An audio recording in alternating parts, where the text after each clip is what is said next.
ఎండి news కి స్వాగతం. తెలుగు రాష్ట్రంలో తెలుగు భాషను కనుమరుగు చేసే నిర్ణయాన్ని ప్రభుత్వం తీసుకోవడం బాధాకరమని తెలుగు పండితుల సంఘ నాయకులు మునీంద్ర అన్నారు.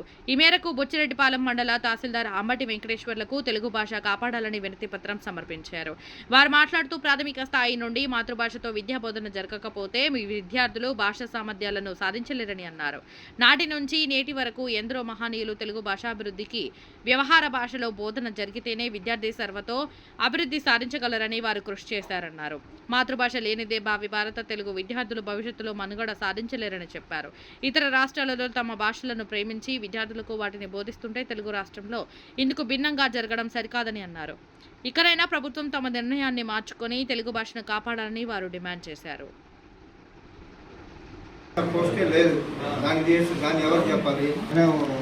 ఒకటి చైతాగా ఉందా? లేదు లేదు సార్, లేదు బోధన లేదు సార్, సెంట్రల్ గవర్నమెంట్ గైడ్లైన్స్ లేదు సార్. మన వాళ్ళ మీడియం ఉంది, అసలు ఇంగ్లీష్ మీడియం అంటే ఎవరు పిల్లవాడికి నచ్చితే వాడు తీసుకుంటారు. కానీ ఇక్కడ మనకి అసలు పిల్లవాడికి నచ్చినా కూడా తెలుగు మీడియం తీసుకునేదానికి ఆస్కారం ఉండదు ఇక్కడ, ఎందుకంటే తెలుగు మీడియం లేదు, ఓన్లీ ఇంగ్లీష్ మీడియం ఇచ్చారు.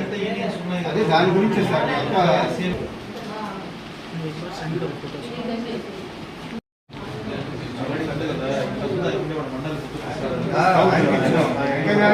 చెప్పించారు సార్, ఎందుకు ప్రాసెస్